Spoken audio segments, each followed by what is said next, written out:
गुर गोबिंद गोपाल गुर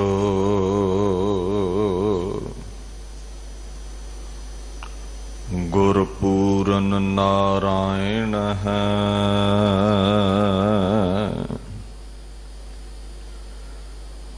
गुरदयाल समरथ गुर गुरु नानक पतत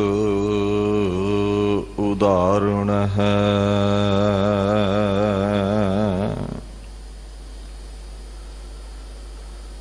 चौवर छतर तखत दे मालक साहिब श्री गुरु ग्रंथ साहिब जी की पवित्र हजूरी विच सुभाईमान गुरु स्वरूप गुरु प्यारी खालसा साध संगत जी फतेह प्रवान करो। वाहिगुरू जी का खालसा वाहिगुरू जी की फतेह। धन धन श्री गुरु हरकृष्ण साहिब सच्चे पातशाह जी दे पवित्र अस्थान गुरुद्वारा श्री बंगला साहिब विखे आप सरबत संगतां हाजरीन हो। बड़ी सहजता दे नाल सिंह साहिब ज्ञानी रणजीत सिंह हुणा ने आप संगतां नूं तुर्की बाणी दा फुरमान सरवण करवाया है।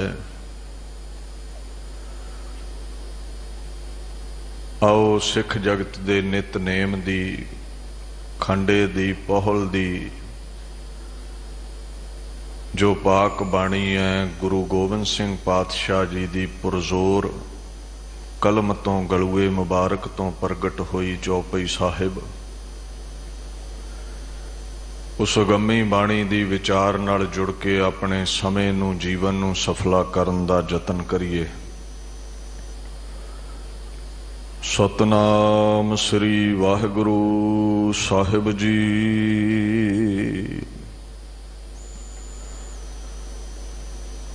जब उद करख करा कर तारा प्रजा तरत तब देह अपारा।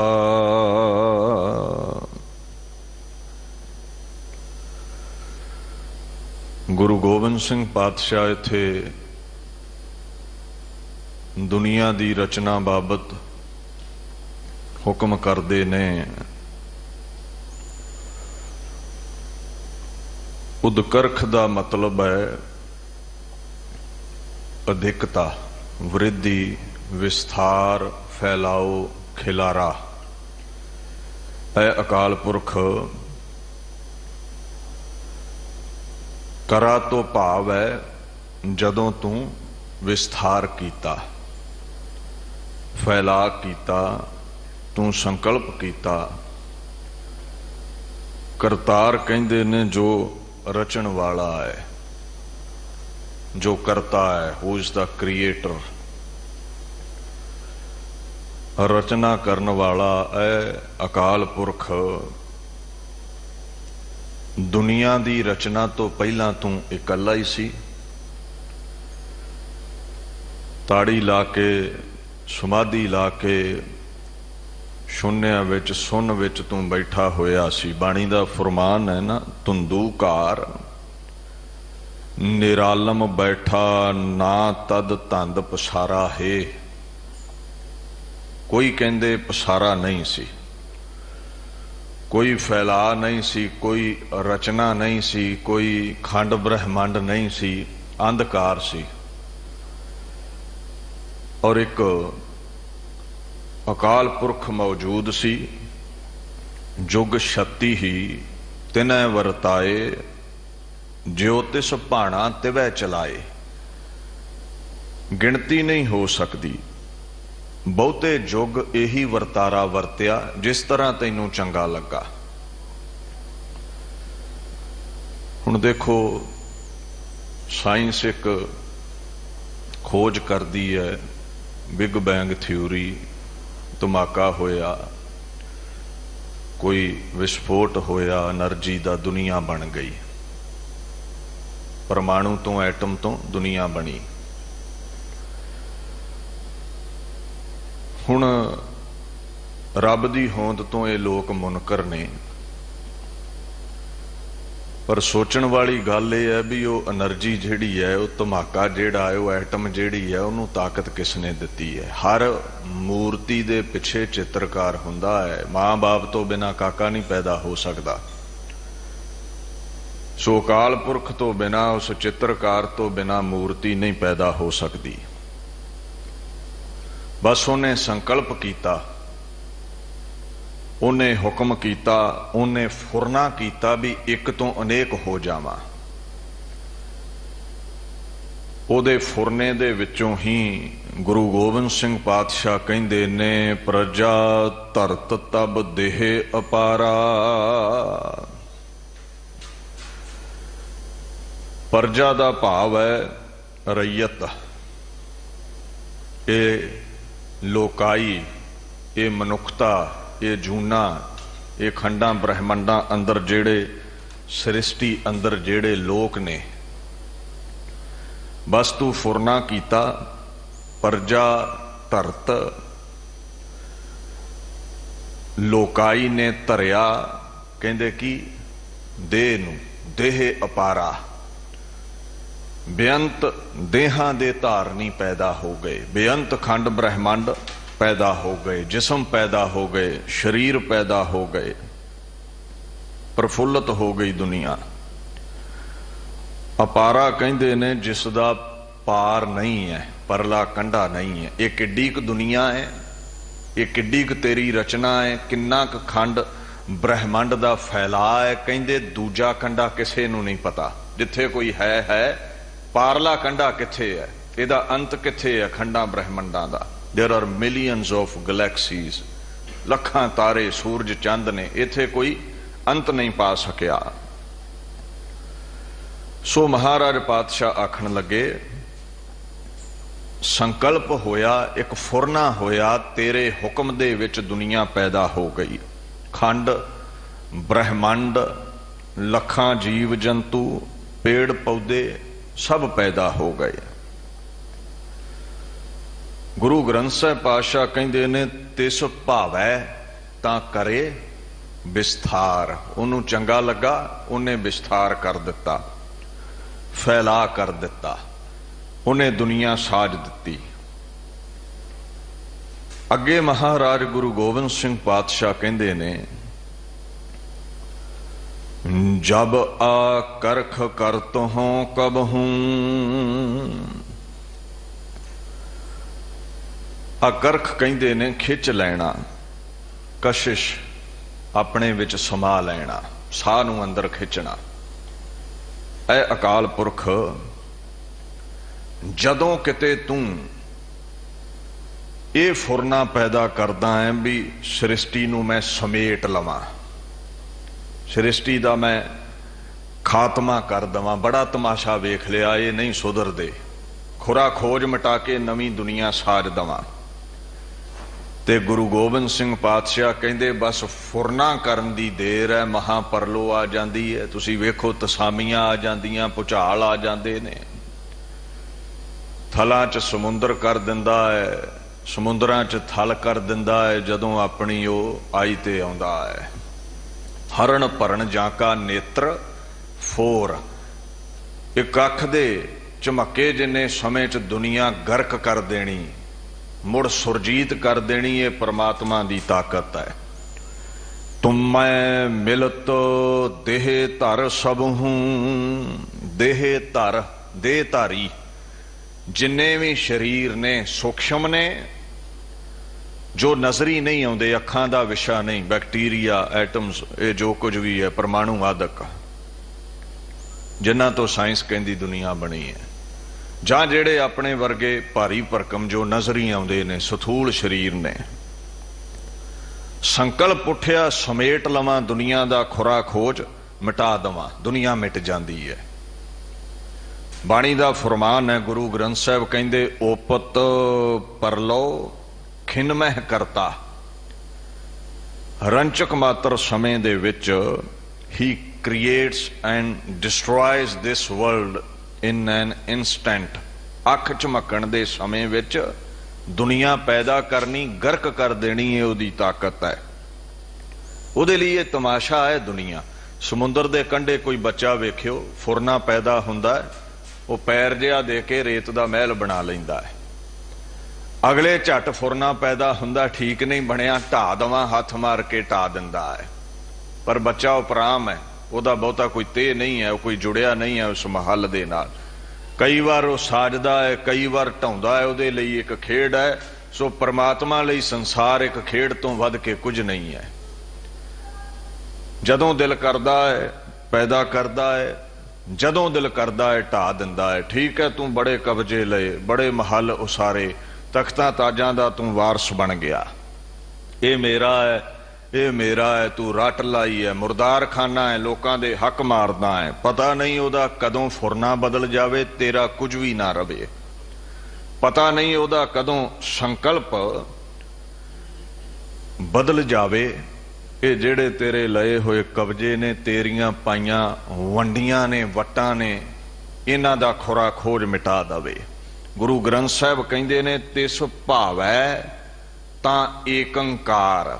ਜਦੋਂ ਉਹਨੂੰ ਭਾਉਂਦਾ ਹੈ, ਉਹ ਸਭ ਕੁਝ ਖਤਮ ਕਰਕੇ ਆਪਣੇ ਚ ਮਿਲਾ ਲੈਂਦਾ ਹੈ, ਇਕੱਲਾ ਰਹਿ ਜਾਂਦਾ ਹੈ, ਆਨੰਦ ਵਿੱਚ ਰਹਿੰਦਾ ਹੈ ਉਹ। ਸੋ ਗੁਰੂ ਗ੍ਰੰਥ ਸਾਹਿਬ ਨੇ ਜਗ੍ਹਾ ਜਗ੍ਹਾ ਇਸ ਬਾਬਤ ਕਿਹਾ ਹੈ। ਕਈ ਕੋਟ ਕੀਨੇ ਬਹੁ ਭਾਂਤ, ਪ੍ਰਭ ਤੇ ਹੋਏ ਪ੍ਰਭ ਮਾਹੇ ਸਮਾਤ। ਬੜੀ ਉਸਨੇ रचना कीती, करोड़ां ही तरह के जीव जंतु बनाए, चित कीता बना दिते, चित कीता अपने च ही समा लैंदा है, मिटा दिंदा है सब नूं।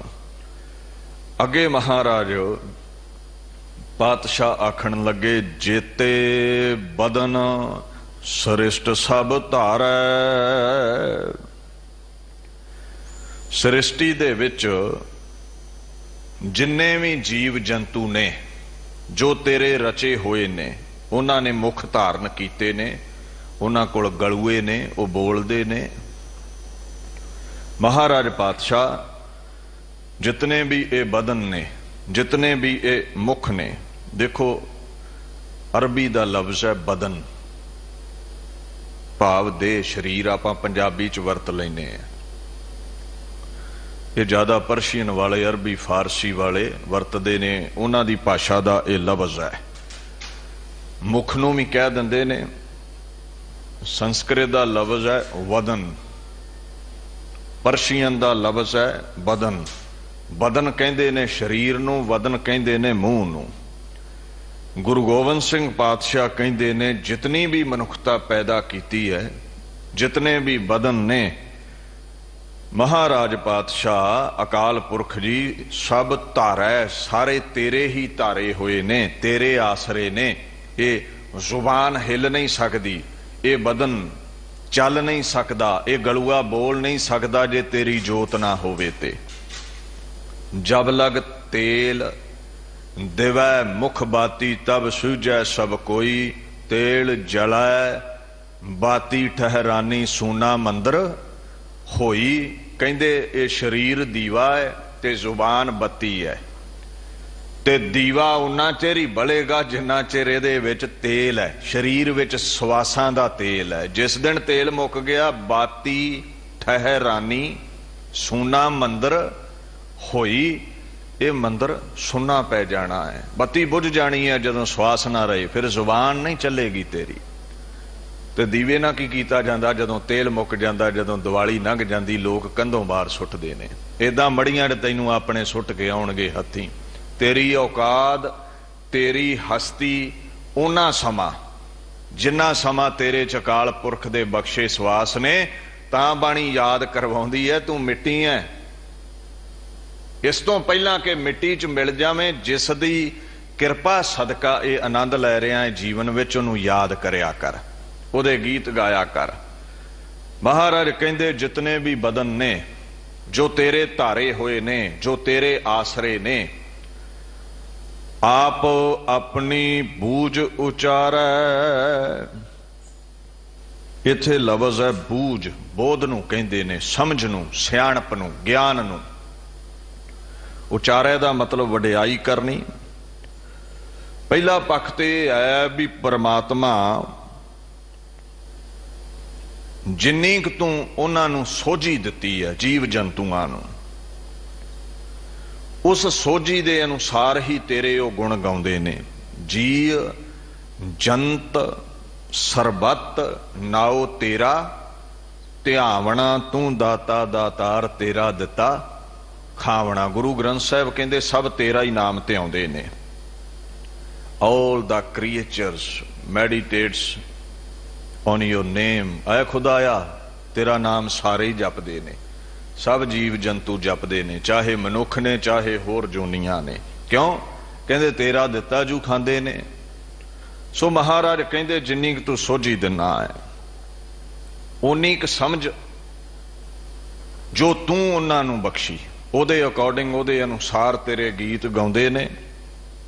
किसे नूं तू नेड़े लगदा है, किसे नूं तू दूर लगदा है। कोई बोलै निरवा, कोई बोलै दूर। कोई नेड़े समझ के गा रहा है, कोई दूर समझ के गा रहा है। सो तेरी बख्शी सोझी अनुसार तेरे गीत गाए जा रहे ने।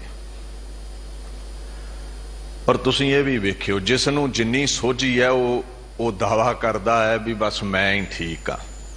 ये पता नहीं कैसी खेड है, कैसा अचंभा है। जिन्नियां भी मूर्तां घड़दा हो, जिन्ने भी जीव जंतु पैदा करदा हो, जिन्ने भी इंसान घड़दा हो, कई बार तो इउं लगदा भी कान च फूक मार के घलदा है भी याद रखी तेरे वर्गा मैं दूजा नहीं घल्लिया दुनिया ते। वो इसे मान विच ही बंदा कहंदा भी जो मैं कहा वो पत्थर ते लकीर, बाकी दुनिया कुफर बोलदी है। अपने ज्ञान नूं ही अगे रखेगा, दुनिया नूं मूर्ख समझेगा। सो महाराज कहंदे सब कुछ सोझी दे अनुसार है। घाट ना किन्हीं कहाया सब कहते हैं पाया। कोई घट नहीं अखवाउंदा, सब अपने आप नूं दूसरे तो मूहरे रखते ने, अगे रखते ने। सो याद रखियो ये जो भी तेरे गीत गा रहे ने, जिन्ने भी तेरे गुण गा रहे ने, करण नाम तेरे उचार रहे ने, ऐ अकाल पुरख ये तेरी बख्शी मत सोझी अनुसार है। उन्ना ही गा पाउणगे जिन्नी कि तू इन्हां नूं बुद्धि बख्शी है, सोझी बख्शी है। हुण रचना उहदी है, हर जरे च वसदा है, पर उपराम है। गुरु गोबिंद सिंह पातशाह अगे समझाउंदे ने, तुम सब हीते रहत निरालम। सारियां तो बेलाग है तू, निरालम। आलम कहंदे ने संसार नूं, निर आलम जो आलम तो संसार तो अलग है, दुनिया तो जेड़ा किनारे है। हुण ध्यान दिओ इस गल वल। तुसीं परमात्मा लोकाई बनाई है, खंड ब्रह्मंड साजे ने, और ये चेतन ने। उहदा कारण है तुहाडी सारियां च जोत है। कुछ चंगे कर्म करते ने, कुछ मंदे कर्म करते ने। उहदे अनुसार तू उन्हां नूं सजा दिना है, फल दिना है। जो मैं किया सो मैं पाया, दोष ना दीजै अवरजना। ये जीवन तेरी जमीन है, कर्म तू बीज बीजिया है, ते जिहड़ी जमीन तेरी है, बीज तू बीजिया है, वडेगा भी तू ही। इहदा फल भी तैनूं ही भोगना पैना। चंगा बीजिया होया खुशियां ने, मंदा बीजिया होया ते दुख ने। जमीन तेरी, खेती तेरी, बीज तू बीजे ते आखें कोई गैर वड के लै जावे, ये नहीं होवेगा। सो महाराज कहंदे ने जो कर्म करदा है वह भरदा है। ये ना समझो भी काल पुरख दी सारियां च जोत है, उहदे बख्शे स्वास ने, ते शायद वह तुहाडे नाल जुड़िया है, जो तुसी कर्म करोगे वह भोगेगा। नहीं, वो उपराम बैठा होया है, उन्होंने तुहाडे कीते कर्मां दा कोई नफा नुकसान नहीं है। दीन दुनिया दे मालक ये समझाउणा चाहुंदे ने। एक तुहानूं दृष्टांत दिना है। सूरज है, सूरज चढ़िया, उस दियां किरणां दुनिया दे उत्ते पैंदियां ने, हर जरे नूं छूंदियां ने। एक बगीचा है, उत्थे गुलाब दा फुल खिड़िया, वो खुशबूदार फुल नूं किरना ने छू लिया। एक गंदगी दा ढेर है, रूड़ी पई है, रूड़ी ते भी ओ गंदगी दे ढेर ते भी सूरज दियां किरनां पईयां, स्पर्श होया। पर इस गल दा ख्याल रखियो, सूरज ते इसदा कोई असर नहीं है।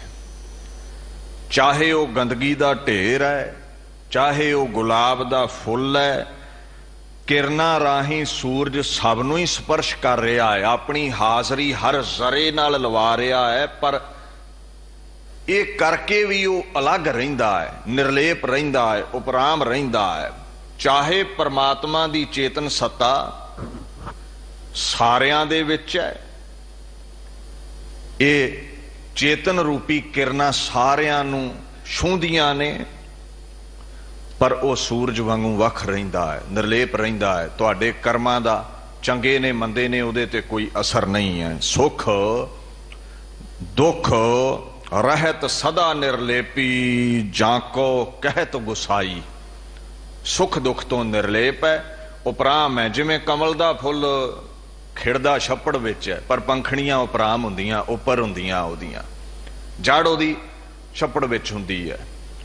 इउं ही परमात्मा दी जड़, उहदी जोत हर जरे विच है, आप उपराम रहिंदा है। महाराज कहिंदे सो तुम ही मैं बसै निरंतर, नानक दर्पण न्याई। हुण तुसीं शीशा देखदे हो, तुहाडी इमेज शीशे दे विच नज़री आ जावेगी, अक्स नज़री आवेगा, पर तुसीं शीशे विच नहीं हो, हुंदियां होइयां भी नहीं हो। इउं हर जरे दे विच है, और इउं समझ लो वो कर्मगत तो बाहर है। सो महाराज गुरु गोबिंद सिंह कहंदे तू निर्लेप है, असंग है, जानत भेद भेद अर आलम। ऐ दीन दुनिया दे मालक, इस भेद नूं, इस रहस नूं, जिहड़े बड़े बड़े धार्मिक ग्रंथ ने ना, जिवें वेद ने, वेद का भाव है ज्ञान, इलम। मुख तौर ते सनातन मत ते हिंदू मत दे चार महान ग्रंथ ऋग, यजुर, साम ते अथर्व। कहंदे जिहड़े वेद ने ना, वो इस भेद नूं, राज नूं, गुझियां बातां नूं जाणदे ने। ते जां जिहड़े आलम ने, आलम, आलम लफ्ज महाराज ने अरबी दा वरतिया है। आलम दा मतलब हुंदा ज्ञानी, इलम रखण वाला, ज्ञानवान, सूझवान, चतुर्बखता। जां धार्मिक ग्रंथ इस भेद नूं समझदे ने, जां उन्हां धार्मिक ग्रंथां दे ज्ञाता बड़े बड़े विद्वान पुरुष इस भेद नूं समझदे ने। आलम, फाजल, विद्वान पुरुष एक गल जानदे ने, सब कै मद अलिपतो रहै, जो किश कहना सो आपे कहे। वो जानते ने करदा तू है, हुक्म तेरे च सृष्टि चलती है, जोत तेरी सबना च समाई है, पर आप अलिपत है तू, आप उपराम है तू। ये क्यों क्या महाराज ने भी आलम ये गल नूं मानते ने, ज्ञानी मानते ने। जिहड़े अध्यात्मक तौर ते बड़ी उच्ची उडारी लाउण, वो इस भेद नूं जाणदे ने। आम संसारी लोग ते मुनकर हो जाते ने, वो कहंदे रब ते है ही नहीं है। आलमा फाजलां ज्ञानियां समझिया रब है, जिवें हर फुल विच खुशबोई है, जे उहनूं तोड़ना चाहो भी खुशबोई हासिल कर लईए, कुछ हथ नहीं आउंदा, पर जदों उहदी सुगंध माणदे हां ते इह गारंटी है भी खुशबोई उहदे अंदर समाई है। इउं खुदाया हर जरे विच है अगोचर, हथ नहीं आउंदा। वो दीन दुनिया दे मालक कहंदे आलमा फाजलां धार्मिक ग्रंथां ने यह समझिया, वो है निरालम, समाया हर जरे दे विच। अगे हुक्म करदे ने निरंकार, निर्विकार, निरलंब। ऐ अकाल पुरख, तेरा जेड़ा महान नामना है ना, उहदे चों ये नाम बड़ा प्रचलित है, तू निरअकार है। आकार नहीं है तेरा कोई, जिथे तू जोत स्वरूप है, माइकी आकारां तो रहत है। अगे है निर्विकार, विकार कहंदे ने ऐबां नूं, औगणां नूं, काम क्रोध लोभ मोह हंकार विषय विकार काम वासना। ऐ अकाल पुरख तू निर्विकार है, तेरे च कोई विकार नहीं है, तू एक रस है, तू बदलदा नहीं है।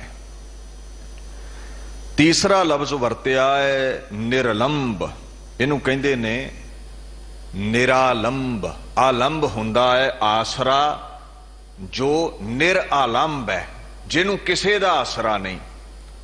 सानू किसी नूं भरावां दा आसरा है, माई बाप दा आसरा है, किसी नूं बच्चियां दा आसरा है, कोई ना कोई आसरा चुकी फिरदे हैं असीं। परमात्मा नूं किसी दा आसरा नहीं, वो सारियां दा आसरा है, वो निर्लंब है। ये तुहाडे परमात्मा जी महान गुण ने। हुण विकार उहदे विच क्यों नहीं, काम क्रोध लोभ मोह हंकार क्यों नहीं उहदे विच? वेखो आकार ते विकार दा गूढ़ा संबंध है। जदों आकार होवेगा, शरीर होवेगा, उत्थे विकार पैदा होने की संभावना है। शरीर की परवरिश लई माया चाहिदी है, उत्थे मोह पैदा हो जाता है, लोभ पैदा हो जाता है, शरीर विच काम वासना पैदा हो जाती है। सो ये शरीर विकारां दा भरिया है, ते जिहदा शरीर ही नहीं उहदे विच विकार भला कित्थों होणगे? सो अगे महाराज आखण लगे आद अनील अनाद असंभ। अकाल पुरख तू सारियां दा आद है, तू सब तो प्रथम है, सारियां दा तू मुढ़ है, सारियां दा मूल कारण है, तू सारियां तो पहला है। अनील दा मतलब हुंदा है देखो उज्जल, बड़ा चिट्टा, जिहदे विच कोई काम क्रोध लोभ मोह हंकार दा दाग नहीं है। अनील दा मतलब बेअंत भी हुंदा है, जिहदी गिणती ना कीती जा सके, तेरे गुणां दी गिणती नहीं हो सकती। अनाद, उहदा मुढ़ कोई नहीं है। साडा सारियां दा कोई ना कोई मुढ़ है, कोई ना कोई डेट ऑफ बर्थ है, कोई आगाज दी तिथि है। अकाल पुरख दा कोई मुढ़ नहीं है, वो आद तो रहत है। ना उहदा उरला कंडा ही लभदा ते ना उहदा कोई परला कंडा ही लभेगा तुहानू। वो एडी बुलंद हस्ती है। कहंदे असंभ, असंभ दा मतलब है संभ कहंदे ने संभव, जिहदा जन्म हो सके। असंभव जिहदा जन्म ही नहीं हुंदा, जो सुरती दी पकड़ विच नहीं आउंदा, वो जिहड़ा अकाल पुरख है वो आद है, सारियां तो प्रथम है, वो अनील है, उसकी गिणती नहीं हो सकती, इन्ने गुणां दा मालक है। वो अनाद है, उहदा आगाज उहदा मुढ़ लभ नहीं सकिया, वो असंभ है, अचरज रूप है। वो रचना तो बाहर है, रचना करदा होया भी। ये उहदे गुण बयान कीते ने कलगीधर पातशाह ने। ते महाराज कहंदे जिहदा कोई याद ही नहीं, जिहदा कोई अंत ही नहीं, ते कई फिर दावा पे करते ने भी असी अकाल पुरख दा भेद पा लिया। कहंदे ये मूर्खता ही है, होर कुछ नहीं। ताका मूड़ उचारत भेदा। कई मूड़ लोग, ज्ञान दे नशे विच चूर लोग, मूर्ख लोग जिहड़े गुमराह हो चुके ने, जड़ ने, जिहड़े मूर्ख ने, बालकां दी न्याई ने। मूड़ लफ्ज उन्हां लई आउंदा है। महाराज कहंदे उचारत, वो कथन करते ने, वो बयान करते ने भेदा, उस अकाल पुरख दा भेत, फर्क वखेवा बयान करते ने। असीं अखे ओदा अंत पा लिया। कहंदे ये मूर्खता है, समुद्रां दा अंत बुलबुले नहीं पा सकते। वो बड़ी बुलंद हस्ती है। थोड़ा जा ज्ञान हासिल हो गया, अहंकार विच दावा कर दिता जी मैं परमात्मा दा भेद पा लिया, बयानबाजी की मैं परमात्मा दा अंत पा लिया, उसकी ताकत नूं, उसकी गत नूं जान लिया। कहंदे ये मूर्खता ही है जो जग जाहिर कर रहे ने। ये दावे सब फोके ने, ਕਹਿੰਦੇ ਤੁਸੀਂ ਉਹਦਾ ਭੇਦ ਕੀ ਪਾਉਣਾ ਹੈ, ਅੰਤ ਕੀ ਪਾਉਣਾ ਹੈ। ਜਾਂ ਕੋ ਭੇਵ ਨਾ ਪਾਵਤ ਬੇਦਾ। ਹੁਣ ਇੱਥੇ ਸਮਝਿਓ, ਭੇਦ ਰਾਜ ਨੂੰ ਕਿਹਾ, ਭੇਤ ਨੂੰ ਕਿਹਾ ਹੈ, ਗਤ ਨੂੰ ਕਿਹਾ ਹੈ। ਵੇਦ ਬੜੇ ਬੜੇ ਧਾਰਮਿਕ ਗ੍ਰੰਥ, ਸਨਾਤਨ ਮਤ ਦੇ ਗ੍ਰੰਥ, ਗੁਰੂ ਗ੍ਰੰਥ ਸਾਹਿਬ ਨੇ ਵੀ ਇੱਕ ਗੱਲ ਕਹੀ ਹੈ, ਕਹਿੰਦੇ ਮਹਿਮਾ ਨਾ ਜਾਣੈ ਵੇਦ, ਬ੍ਰਹਮੈ ਨਹੀਂ ਜਾਣੈ ਭੇਦ। ਵੇਦ ਵੀ ਧਾਰਮਿਕ ਗ੍ਰੰਥ ਵੀ ਉਹਦੀ ਮਹਿਮਾ ਦਾ ਅੰਤ ਨਹੀਂ ਪਾ ਸਕੇ, ਭੇਦ ਨਹੀਂ ਪਾ ਸਕੇ। ਹਾਂ, ਉਹਦੇ ਵਡਿਆਈ ਜ਼ਰੂਰ ਮਿਲਦੀ ਹੈ, ਧਾਰਮਿਕ ਗ੍ਰੰਥਾਂ 'ਚ ਕੀਰਤੀ ਜ਼ਰੂਰ ਮਿਲਦੀ ਹੈ, ਪਰ ਕਹਿੰਦੇ ਇਉਂ ਹੈ ਜਿਵੇਂ ਕੁੱਜੇ 'ਚ ਸਾਗਰ ਨਹੀਂ ਸਮਾਉਂਦਾ, ਸੁਰਤੀ ਬਿਰਤੀ 'ਚ ਉਹ ਅਗੰਮ ਪਰਮਾਤਮਾ ਸਮਾ ਨਹੀਂ ਸਕਦਾ। ਤੇ ਜਿਹਦਾ ਵੇਦਾਂ ਨੇ ਭੇਦ ਨਹੀਂ ਪਾਇਆ, ਬ੍ਰਹਮਾ ਜੀ ਵਰਗੇ ਮਹਾਪੁਰਸ਼ਾਂ ਨੇ ਭੇਦ ਨਹੀਂ ਪਾਇਆ, ਇਹ ਕਹਿ ਦਿੱਤਾ ਵੇਦਾਂ ਨੇ, ਨੇਤ ਨੇਤ ਕਥੰਤ ਵੇਦਾ। ਗੁਰੂ ਗ੍ਰੰਥ ਸਾਹਿਬ ਕਹਿੰਦੇ ਨੇ ਨੇਤ ਨੇਤ ਕਹਿ ਦਿੱਤਾ, ਤੂੰ ਬੇਅੰਤ ਹੈ, ਤੂੰ ਬੇਅੰਤ ਹੈ। ਵੇਦਾਂ ਨੂੰ ਵੀ ਇਹ ਗੱਲ ਕਹਿਣੀ ਪੈ ਗਈ। ਤੇ ਕੋਈ ਇਨਸਾਨ ਦਾਵਾ ਕਰੇ ਵੀ ਮੈਂ ਉਸ ਰੱਬ ਦਾ ਭੇਦ ਪਾ ਲਿਆ, ਇਹ ਮੂਰਖਤਾ ਹੈ, ਇਹ ਮੂੜਤਾ ਹੈ। ਉਹਦੇ ਗੀਤ ਗਾਓ, ਆਨੰਦ ਲਓ, ਜੀਵਨ ਬਤੀਤ ਕਰੋ, ਪਰ ਜੇ ਆਖੋ ਤੁਸੀਂ ਅੰਤ ਪਾ ਸਕਦੇ ਹੋ, ਕਹਿੰਦੇ ਨਹੀਂ, ਅੰਤ ਕਾਰਨ ਕੇਤੇ ਬਿਲਾਹੇ ਤਾਂ ਕਿ ਅੰਤ ਨਾ ਪਾਏ ਜਾਏ। ਅੰਤ ਨਹੀਂ ਪੈ ਸਕਦਾ। ਅੱਗੇ ਦੀਨ ਦੁਨੀਆ ਦੇ ਮਾਲਕ ਹੁਕਮ ਕਰਦੇ ਨੇ, ਤਾਂ ਕਉ ਕਰ ਪਾਹਨ ਅਨੁਮਾਨਤ। ਪਾਹਨ ਕਹਿੰਦੇ ਨੇ ਪੱਥਰ ਨੂੰ, ਪਾਹਨ ਜੋ ਜੜ ਹੈ, ਚੇਤੰਨਿਆ ਨਹੀਂ, ਜਿਹਦੇ ਵਿੱਚ ਕੋਈ ਜੋਤ ਨਹੀਂ ਹੈ। ਇਹ ਪਹਾੜ ਨੇ, ਇਹ ਪੱਥਰ ਨੇ। ਅਨੁਮਾਨਤ, ਅਨੁਮਾਨ ਲਾਉਣਾ, ਕਿਆਸ ਲਾਉਣੀ, ਅੰਦਾਜ਼ਾ ਲਾਉਣਾ। ਹੁਣ ਮਹਾਰਾਜ ਆਖਣ ਲੱਗੇ, ਕਈਆਂ ਨੇ ਨਾ ਪੱਥਰ ਨੂੰ ਹੀ ਪਰਮਾਤਮਾ ਸਮਝ ਲਿਆ, ਕਈਆਂ ਨੇ ਮੂਰਤਾਂ ਨੂੰ ਪਰਮਾਤਮਾ ਸਮਝ ਲਿਆ, ਠਾਕੁਰ ਸਮਝ ਲਿਆ। ਕਹਿੰਦੇ ਦੇਖੋ, ਅਟਾ ਸਟਾ ਲਾਇਆ, ਇਹ ਅੰਦਾਜ਼ਾ ਲਾਇਆ, ਪੱਥਰ ਨੂੰ ਪ੍ਰਭੂ ਸਮਝ ਕੇ ਬੈਠ ਗਏ, ਕਈ ਉਹਦੀ ਪੂਜਾ ਵਿੱਚ ਬੈਠ ਗਏ। ਕਹਿੰਦੇ ਪੱਥਰ ਜੜ ਹੈ। ਸਨਾਤਨ ਮਤ ਵਿੱਚ ਪੱਥਰ ਦੀ ਪੂਜਾ ਹੈ, ਤੇ ਮੈਂ ਸਨਾਤਨ ਮਤ ਦੀ ਸਾਖੀ ਨਾਲ ਹੀ ਸਾਬਤ ਕਰ ਦਿੰਨਾ ਵੀ ਪੱਥਰ ਜੜ ਹੈ। ਜੜ ਦੀ ਪੂਜਾ ਨਾਲ ਕੁਝ ਨਹੀਂ ਹੋਵੇਗਾ। ਅਕਾਲ ਪੁਰਖ ਦਾ ਧਿਆਨ ਧਰੋ, ਜਿਸ ਨੇ ਸਾਰੀ ਸ੍ਰਿਸ਼ਟੀ ਬਣਾਈ ਹੈ। ਜਿਸ ਪਾਹਣ ਕੋ ਠਾਕੁਰ ਕਹਿਤਾ, ਉਹ ਪਾਹਣ ਲੈ ਉਸ ਕੋ ਡੁਬਤਾ। ਕਹਿੰਦੇ ਤੁਸੀਂ ਪੱਥਰ ਨੂੰ ਠਾਕੁਰ ਕਹਿ ਦਿੱਤਾ, ਉਹ ਆਪ ਜੜ ਹੈ, ਤਰ ਨਹੀਂ ਸਕਦਾ ਪਾਣੀ ਦੇ ਵਿੱਚ, ਤੁਹਾਨੂੰ ਸੰਸਾਰ ਸਾਗਰ ਤੋਂ ਕਿੱਦਾਂ ਤਾਰੇਗਾ। ਪਾਹਣ ਨਾਵ ਨਾ ਪਾਰ ਗਿਰਾਮੀ, ਸੰਸਾਰ ਸਾਗਰ ਨੂੰ ਲੰਘਣ ਦੇ ਲਈ ਪੱਥਰ ਦੀ ਬੇੜੀ ਕੰਮ ਨਹੀਂ ਆਵੇਗੀ, ਤੁਸੀਂ ਲੰਘ ਨਹੀਂ ਸਕੋਗੇ। ਭਗਤਾਂ ਨੇ ਇੱਥੋਂ ਤੱਕ ਕਿਹਾ, ਕਹਿੰਦੇ ਪਾਤੀ ਤੋਰੇ ਮਾਲਨੀ, ਪਾਤੀ ਪਾਤੀ ਜੀਓ, ਜਿਸ ਪਾਹਨ ਕਉ ਪਾਤੀ ਤੋਰੈ, ਸੋ ਪਾਹਨ ਨਿਰਜੀਓ। ਕਹਿੰਦੇ ਫੁੱਲਾਂ ਦੀ ਮਾਲਾ ਤੂੰ ਲਈ, ਪੱਥਰ ਦੀ ਮੂਰਤ ਨੂੰ ਚੜਾ ਦਿੱਤੀ, ਉਹ ਫੁੱਲ ਤੇ ਚੇਤੰਨਿਆ ਨੇ, ਉਹਨਾਂ ਵਿੱਚ ਤੇ ਜਾਨ ਹੈ, ਤੂੰ ਤੋੜ ਲਏ। ਪਰ ਜਿੱਥੇ ਤੂੰ ਚੜਾਏ ਨੇ, ਉਹ ਜਿਹੜਾ ਪੱਥਰ ਸੀ ਉਹ ਜੜ ਸੀ, ਉਹ ਨਿਰਜੀਵ ਹੈ, ਉਹਦੇ ਵਿੱਚ ਆਤਮਾ ਨਹੀਂ ਹੈ। ਸੋ ਇਹ ਠੀਕ ਨਹੀਂ ਹੋਇਆ। ਬਾਣੀ ਦਾ ਫਰਮਾਨ ਹੈ, ਭਗਤ ਜੀ ਕਹਿੰਦੇ ਜਦੋਂ ਰਾਮ ਚੰਦਰ ਜੀ ਸੀਤਾ ਜੀ ਦੇ ਹਰਨ ਤੋਂ ਬਾਅਦ ਲੰਕਾ ਤੇ ਹੱਲਾ ਬੋਲਦੇ ਨੇ ਨਾ, ਉਦੋਂ ਪੁਲ ਬਣਾਉਣਾ ਪਿਆ ਸਮੁੰਦਰ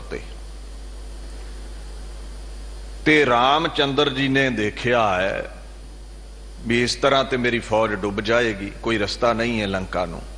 ਕਹਿੰਦੇ ਉਹਨਾਂ ਪੱਥਰਾਂ ਤੇ ਨਾ ਅਕਾਲ ਪੁਰਖ ਰਮੇ ਹੋਏ ਦਾ ਨਾਮ ਲਿਖ ਕੇ ਤੇ ਪੱਥਰ ਪਾਣੀ ਤੇ ਛੱਡੇ ਤੇ ਪੱਥਰ ਤਰਨ ਲੱਗ ਪਏ, ਪੁਲ ਬਣ ਗਿਆ। ਤੇ ਹੁਣ ਫਿਰ ਤੁਸੀਂ ਇਸ ਗੱਲ ਨੂੰ ਸਮਝਦੇ ਕਿਉਂ ਨਹੀਂ? ਜੇ ਪੱਥਰ ਚੇਤੰਨਿਆ ਹੁੰਦੇ ਤੇ ਰਾਮ ਜੀ ਨੂੰ, ਅਕਾਲ ਪੁਰਖ ਨੂੰ ਧਿਆ ਕੇ ਉਹਦਾ ਨਾਮ ਲਿਖਣਾ ਨਾ ਪੈਂਦਾ, ਪੱਥਰ ਆਪ ਹੀ ਤਰਦੇ ਫਿਰਦੇ। ਤੇ ਜਿਹੜੇ ਪੱਥਰਾਂ ਨੂੰ ਰਾਮਚੰਦਰ ਜੀ ਨੇ ਆਪ ਤਾਰਿਆ ਹੈ, ਤੇ ਉਹ ਪੱਥਰ ਤੁਹਾਨੂੰ ਕਿੱਥੋਂ ਤਾਰਨਗੇ? ਤੁਸੀਂ ਫਿਰ ਅਕਾਲ ਪੁਰਖ ਨੂੰ ਧਿਆਓ ਜਿਨ੍ਹਾਂ ਦਾ ਨਾਮ ਰਾਮਚੰਦਰ ਜੀ ਨੇ ਉਚਾਰਿਆ ਹੈ। ਗੁਰੂ ਗ੍ਰੰਥ ਸਾਹਿਬ ਇੱਕ ਗੱਲ ਕਹਿੰਦੇ ਨੇ, ਦੇਵਾ ਪਾਹਨ ਤਾਰੀਅਲੇ। ਇਹਦਾ ਭਾਵ ਕੀ ਹੈ? ਪਰਮਾਤਮਾ ਦਾ ਨਾਮ ਲਿਖ ਕੇ ਪੱਥਰਾਂ ਨੂੰ ਤਾਰਿਆ ਰਾਮਚੰਦਰ ਜੀ ਮਹਾਰਾਜ ਨੇ। ਰਾਮ ਕਹਿਤ ਜਨ ਕਸ ਨਾ ਤਰੇ। ਤੇ ਤੁਸੀਂ ਫਿਰ ਉਸ ਅਕਾਲ ਪੁਰਖ ਰਮੇ ਹੋਏ ਦਾ ਨਾਮ ਜਪੋ, ਤੁਹਾਨੂੰ ਤਾਰੇਗਾ। ਇਹ ਪੱਥਰ ਨੇ ਨਹੀਂ ਤਾਰਨਾ ਤੁਹਾਨੂੰ, ਇਹਨੂੰ ਤੇ ਆਪ ਰਾਮਚੰਦਰ ਜੀ ਨੇ ਤਾਰਿਆ ਸੀ ਸਮੁੰਦਰ ਚੋਂ। ਦੇਖੋ ਮਹਾਪੁਰਸ਼ਾਂ 'ਚ ਤਾਕਤਾਂ ਹੁੰਦੀਆਂ ਨੇ, ਇਹ ਤੋਂ ਮੁਨਕਰ ਨਹੀਂ ਹੋਇਆ ਜਾ ਸਕਦਾ। ਅਕਾਲ ਪੁਰਖ ਠੀਕ ਹੈ, ਬੁਲੰਦ ਹਸਤੀ ਹੈ, ਪਰ ਉਹਦੇ ਭੇਜੇ ਅਵਤਾਰਾਂ ਵਿੱਚ ਤਾਕਤਾਂ ਹੁੰਦੀਆਂ ਨੇ। ਤ੍ਰੇਤੇ ਤੈ ਮਾਣਿਓ ਰਾਮ ਰਘੁਵੰਸ਼ ਕਹਾਇਓ। ਰਘੁਵੰਸ਼ ਵਿੱਚ ਪੈਦਾ ਹੋਏ ਰਾਮਚੰਦਰ ਜੀ ਮਹਾਰਾਜ ਅਕਾਲ ਪੁਰਖ ਦੇ ਹੀ ਭੇਜੇ ਸਨ। ਉਹ ਵੀ ਅਜ਼ਮਤਾਂ ਦੇ ਤਾਕਤਾਂ ਦੇ ਮਾਲਕ ਸਨ। ਪੱਥਰ ਤਾਰੇ ਨੇ ਉਹਨਾਂ ਨੇ, ਬਾਣੀ ਨੇ ਮੰਨਿਆ ਇਸ ਗੱਲ ਨੂੰ। ਪਰ ਪੱਥਰ ਜੜ ਨੇ ਖੁਦ ਬਖੁਦ ਨਹੀਂ ਤਰ ਸਕਦੇ, ਤੇ ਤੁਹਾਨੂੰ ਪੱਥਰ ਦੀ ਬੇੜੀ ਪਾਰ ਨਹੀਂ ਲਾਵੇਗੀ। ਸੋ ਗੁਰੂ ਗੋਬਿੰਦ ਸਿੰਘ ਮਹਾਰਾਜ ਕਹਿੰਦੇ, ਕਈਆਂ ਨੇ ਪੱਥਰ ਨੂੰ ਰੱਬ ਸਮਝ ਲਿਆ, ਕਿਆਸਾ ਲਾਇਆ, ਅਨੁਮਾਨ ਲਾਇਆ। ਮਹਾ ਮੂੜ ਕਛ ਭੇਦ ਨਾ ਜਾਣਤ। ਮੂੜ ਦਾ ਭਾਵ ਭੁੱਲਿਆ ਹੋਇਆ, ਅਣਜਾਣ, ਜੜ, ਮੂਰਖ। ਇਹ ਕਹਿੰਦੇ ਵੱਡੀ ਮੂਰਖਤਾ ਹੈ। ਪੱਥਰ ਨੂੰ ਰੱਬ ਸਮਝ ਕੇ ਬੈਠ ਗਏ। ਉਹਨਾਂ ਭੇਦ ਜਾਣਿਆ ਹੀ ਨਾ ਪਰਮਾਤਮਾ ਦਾ, ਉਹਨਾਂ ਸਮਝਿਆ ਹੀ ਨਾ ਪਰਮਾਤਮਾ ਨੂੰ। ਉਹ ਤੇ ਹਰ ਜ਼ਰੇ ਵਿੱਚ ਸੀ, ਗਲਤੀ ਅਨੁਮਾਨ ਲਾਉਂਦੇ ਰਹਿ ਗਏ। ਮੂਰਤਾਂ ਘੜ ਲਈਆਂ, ਪੂਜਾ ਕਰ ਲਈ, ਉਹ ਤੇ ਤੁਹਾਡੇ ਵਿੱਚ ਵਸਦਾ ਸੀ। ਕਹਿੰਦੇ ਤੁਹਾਡੇ ਨਾਲ ਤੇ ਉਹ ਗੱਲ ਬਣ ਗਈ ਜਿਹੜੀ ਹਿਰਨ ਨਾਲ ਬਣੀ ਹੈ। ਗੁਰੂ ਗ੍ਰੰਥ ਸਾਹਿਬ ਕਹਿੰਦੇ, ਜੈਸੇ ਕੁਰੰਕ ਨਹੀਂ ਪਾਇਓ ਭੇਦ, ਤਨ ਸੁਗੰਧ ਢੂੰਡੈ ਪ੍ਰਦੇਸ਼। ਹਿਰਨ ਦੇ ਵਿੱਚ ਕਸਤੂਰੀ ਹੈ, ਅਮੁੱਲੀ ਵਸਤੂ ਹੈ, ਉਹ ਬੜੀ ਮੁਸ਼ਕਿਲ ਨਾਲ ਮਿਲਦੀ ਹੈ, ਬੜਾ ਮੁੱਲ ਹੈ ਉਸਦਾ। ਉਹਦੀ ਖੁਸ਼ਬੂ ਹੀ ਬੜੀ ਹੈ, ਤੇ ਹਿਰਨ ਜੰਗਲ ਵਿੱਚ ਲੱਭਦਾ ਫਿਰਦਾ ਹੈ, ਦੌੜਿਆ ਫਿਰਦਾ ਹੈ ਵੀ ਇਹ ਖੁਸ਼ਬੂ ਆਉਂਦੀ ਕਿੱਥੋਂ ਹੈ।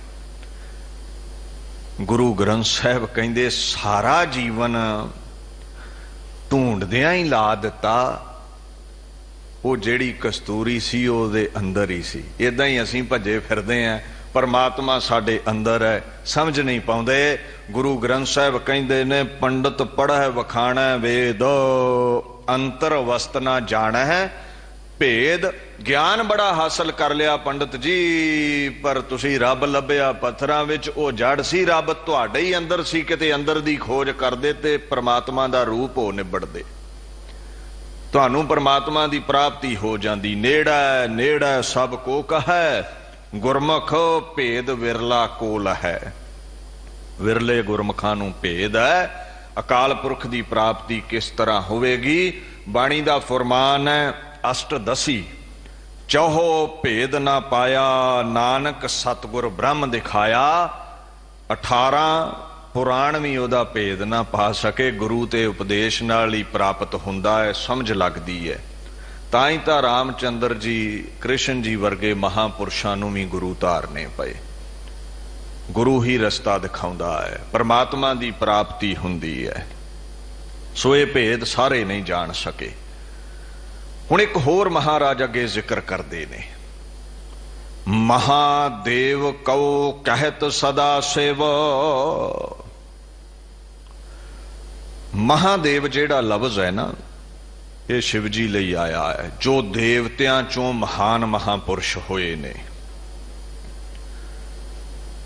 ਹੁਣ ਮਹਾਰਾਜ ਕਹਿੰਦੇ ਨੇ, ਕੋਟ ਮਹਾਦੇਵ ਅਰ ਕਬਿਲਾਸ। ਗੁਰੂ ਗ੍ਰੰਥ ਸਾਹਿਬ ਕਹਿੰਦੇ ਕਰੋੜਾਂ ਸ਼ਿਵ ਹੋਏ ਨੇ ਉਹਦੇ ਹੁਕਮ ਵਿੱਚ, ਅਕਾਲ ਪੁਰਖ ਦੀ ਕਿਰਪਾ ਨਾਲ। ਕਹਿੰਦੇ ਅਰ ਕਬਿਲਾਸ, ਕੈਲਾਸ਼ ਵੀ ਕਈ ਨੇ ਇੱਥੇ। ਅੱਗੇ ਲਫ਼ਜ਼ ਵਰਤਿਆ ਹੈ ਸਦਾ। ਸਿਵ ਸਦਾ ਕਹਿੰਦੇ ਨੇ ਜੋ ਹਮੇਸ਼ਾ ਹੈ, ਜੋ ਸਦੀਵੀ ਹੈ। ਤੇ ਸਿਵ ਦਾ ਭਾਵ ਤੁਸੀਂ ਸਮਝਿਓ, कहंदे इन्हां की कीता, कई जेड़े पुरुष ने लोक ने उन्होंने महादेव नूं शिव जी नूं सदा शिव समझ लिया। सदा कहंदे ने अकाल पुरख नूं तू सदा सलामत निरंकार जो सदीवी है। शिव दे मतलब समझियो बेअंत अर्थ ने शिव दे, गुरु ग्रंथ साहिब विच मिलदे ने। शिव दा जेड़ा पहला पक्ष है ना, शिव दा भाव हुंदा है कल्याण स्वरूप परमात्मा, जो कल्याण बख्शदा है। शिव शिव करत सगल कर जोर है, सर्ब मया ठाकुर तेरी दोही। ऐ अकाल पुरख तेरा नाम सारे ध्याउंदे ने, क्योंकि तू कल्याण स्वरूप है।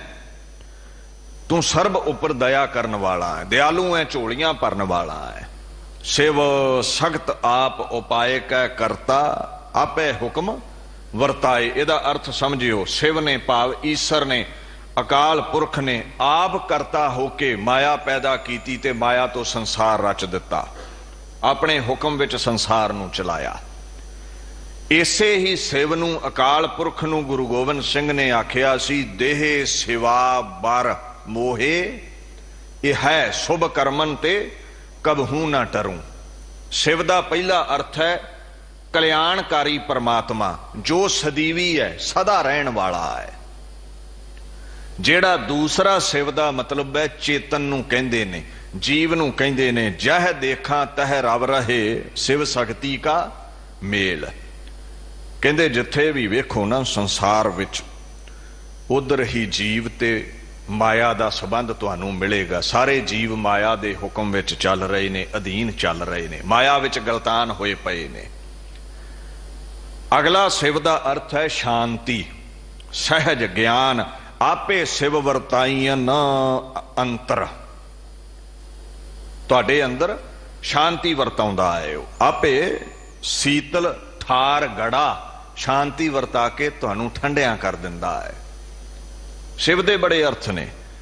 हुण अखीरला अर्थ शिव दा है महादेव, शिवजी महाराज। उन्हां बारे बाणी कहंदी है, पार ब्रह्म प्रभ भये दयाला, शिव कै बाण सिर काटियो। हुण पार ब्रह्म ते शिव इक्के पंक्ति च आ गए। इहदा मतलब शिव होर है ते पार ब्रह्म होर है। गुरु ग्रंथ साहिब कहंदे ने, जिवें शिव दा तरशूल पापियां दा नाश करदा है, इउं अकाल पुरख दा जेड़ा ज्ञान है, ज्ञान दी तलवार है, शिव दे तरशूल दी न्याई विकारां दा नाश करदी है। होर भी आउंदा एक जगह, कहंदे कोट सख्त शिव आग्याकार, कोट जी देवै आधार। कहंदे करोड़ां ही शिव जी ओदे आग्या विच चलण वाले ने। 10 अवतार राजे होए वरते, महा देव अवधूता। पर एक गल कही है बाणी ने, एक जेड़ा वड्याई दा पक्ष है शिवजी महाराज दा, उहदे बारे कहा है। कहंदे इत्थे विष्णु जी दे 10 अवतार होए, बड़े महापुरुष होए, उन्हां दा बड़ा सत्कार है। कहंदे पर जेड़े शिवजी होए ने ना, उन्हां महापुरुषां वर्गा त्यागी कोई नहीं होया। ये गुण है शिवजी विच, वो बड़े त्यागी होए ने। और उधर ध्यान ज्ञान सतगुर के कवजन भल उन्हें जो गावै, उहदे वर्गी कोई समाधि नहीं ला सकिया अकाल पुरख दी याद विच। पर नाल ये भी महाराज ने कह दिता, चाहे वो बड़े महान पुरुष होए ने, तिन भी अंत ना पायो तेरा लाए थके भेपूता। शिवजी भी अकाल पुरख जी दा अंत ना पा सके। बाणी कहंदी है, शिव से तपसी याद, ब्रह्मा से ना वेद चारी, सनत कुमार सी तपस्या ना अनंत है। एक शिव भये एक गए, एक फिर भये, रामचंद्र कृष्ण के अवतार भी अनेक हैं। कलगीधर कहंदे ठीक है, शिवजी महाराज वर्गी कोई तपस्या नहीं कर सकिया, पर शिवजी अकाल पुरख नहीं, अकाल पुरख दे भेजे हुई वो महापुरुष ने। एक शिव भये थे कई शिव पैदा हुए, एक गए उहदे हुक्म विच कार करके चले गए। एक फिर भये फिर उहदे हुक्म विच आ जाणगे। इत्थे कहंदे रामचंद्र कृष्ण के अवतार भी अनेक हैं, बड़े महापुरुष आउंदे ने इत्थे, पर थिर कोई नहीं है। शिवपुरी ब्रह्म इंद्रपुरी निहचल को थाओ नाही। कोई सदीवी नहीं है, ना ब्रह्मपुरी ना इंद्रपुरी ना शिवपुरी। महाराज कहंदे कईयां महादेव नूं अकाल पुरख समझ लिया। निरंकार का चींत नह भिव। असल दे विच इन्हां लोकां ने निराकार अकाल पुरख दा जिहड़ा भेद सी ना वो चीनिया ही ना। चीन दा भाव हुंदा है पछाण करनी, निशान नूं लभ लैना। असल विच वो भेद समझ ना सके अकाल पुरख दा। भेद यही है, ओदा मर्म यही है, वो सदीवी है। बाकी सारे अवतार भगवान महापुरुष आउंदे जांदे रहिंदे ने। करण पलाहा कर है शिवदेव, तिल नहीं बूझै अलख अपेव। कहंदे निरंकार दा जिहड़ा पक्ष है उत्ते बड़े बड़े महादेव वर्गे महापुरुषां दी पकड़ च नहीं आया। वो एडा वड्डा है, आम कहंदे लोकाई दी पकड़ विच कित्थों आवेगा। जिवें बाणी दा फरमान है, तू जुग जुग एको, सदा सदा तू एको जी, तू निहचल करता सोई। असल जिहड़ा शिव कल्याणकारी परमात्मा है वो सदीवी है, वो जमदा मरदा नहीं है, वो अमर है। पर महाराज अगे कहंदे आप अपनी बुद्ध है जेती। बुद्धि कहंदे ने अंदरूनी शक्ति नूं जो निर्णय कर दी है ठीक है कि गलत है। अंतर आत्मा अंतशकरण अंदर दी जेड़ी इंद्री है, अकल मत समझ। कहंदे हुण अकाल पुरख जिन्नी क तू बुद्धि बख्शी है किसे नूं, जिन्ना क ज्ञान बख्शिया है, जिन्ने क ओ बुद्धिवान तू बनाए ने, उसे तरह ही उन्होंने भेद तेरे गाए ने। हुण बाणी दा एक फरमान है, आख है केते कीते बुद्ध। बुद्ध जी वर्गे महात्मा भी तेरे भेद नूं गाउंदे ने, तेरी वडियाई करदे ने, पर अंत कोई नहीं पा सकिया। हुण जिन्नी क तू बुद्धि दित्ती सी, वर्णत भिन्न भिन्न तोहे तेती। ऐ अकाल पुरख तेरी बख्शी हुई बुद्धि दे अनुसार, तेरे बख्शे हुए ज्ञान दे अनुसार वर्णत, इहदा भाव है वर्णत आखना, बयान करना। जिन्नी क तू बुद्धि दित्ती है उहदे अकॉर्डिंग ही तेरे गुणां नूं सारे बयान करदे ने। भिन्न दा भाव है भेद नूं प्राप्त, अलग अलग।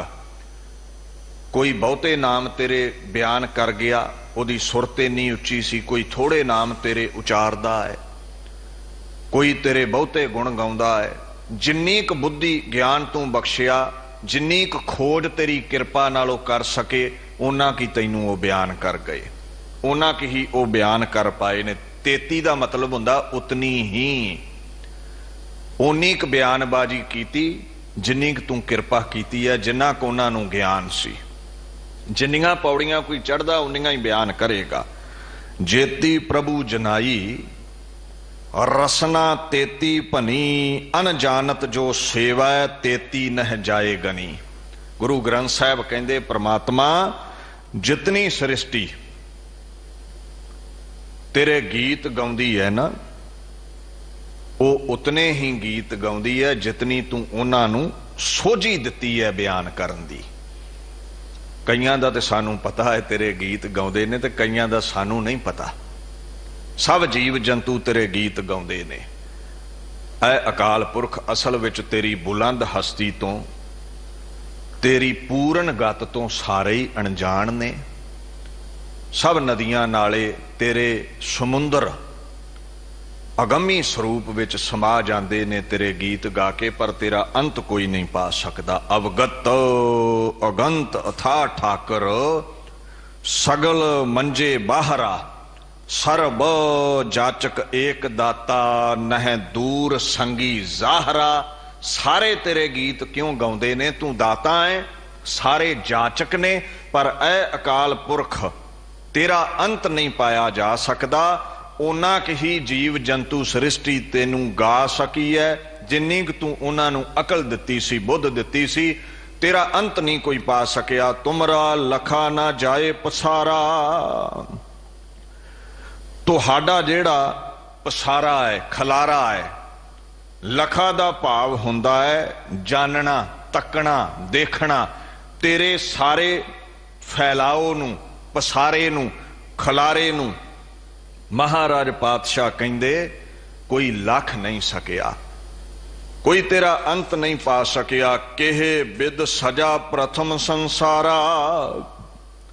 किस तरह तू होंद विच आया, किस तरह तू आद दे विच दुनिया नू साजिया। केहे, केहे दा मतलब है किस प्रकार, बिद दा मतलब है तरीका।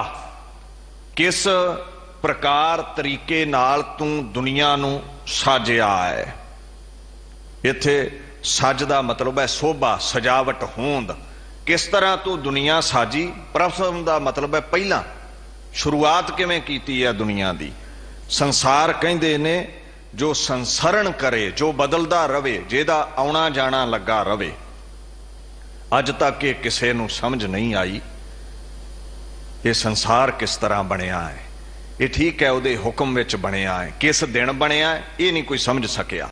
किस तरह घटिया है ये नहीं कोई समझ सकिया। करते की मित ना जाने किया, नानक जो तिस भावै सो वरतिया। हुण आपां ओदियां बनाईयां मूरतां हाँ आपां चित्रकार बारे किवें दस सकदे हैं।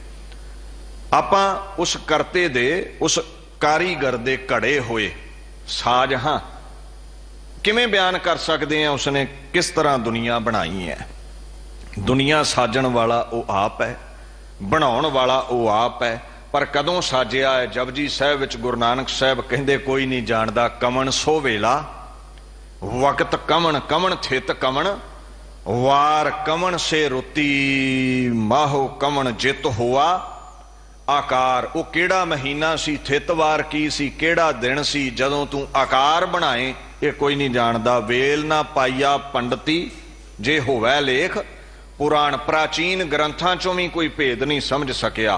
पंडित भी इस भेद नू ना जान सके। वक्त ना पायो कादिया जे लिखन लेख, कुरान कुरान नू भी ये भेद नहीं है, पैगंबरां नू भी ये भेद नहीं है।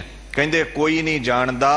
महाराज आखण लगे थित वार ना जोगी जाणै, रुत माहो ना कोई, जां करता सिरठी कौ साजे आपै जाणै सोई। है वो चित्रकार ही जानदा उन्हें मूर्त कदों घड़ी है, होर कोई नहीं जान सकिया। गुरु नानक साहब, गुरु गोबिंद सिंह सिर्फ इना ही कहंदे ने उत्पत परलो शब्दै होवै, शब्दे ही फिर ओपत होवै। बस ਉਹਦੇ हुक्म विच दुनिया सजदी है, हुक्म विच ही दुनिया नाश हुंदी है। कदों सजी, कदों ਇਹਦਾ अंत होवेगा ये वो आप ही जानदा है। सो इस गल का ख्याल रखियो। ये सारी रचना उस अकाल पुरख दी है। मर्जी नाल साजदा है, मर्जी नाल ਇਹਦਾ खुरा खोज मिटा दिंदा है। गुरु गोबिंद सिंह कहंदे इस पसारे नू कोई नहीं जानदा। मनुखी समझ तो ये भेद परां दे ने, ये तू ही अकाल पुरख जानदा है। उहदी अगम्मी वडियाई गुरु गोबिंद सिंह गाउंदे ने। दास इत्थे विचार नू संकोचदा होया फतेह गजाउंदा है। वाहिगुरू जी का खालसा।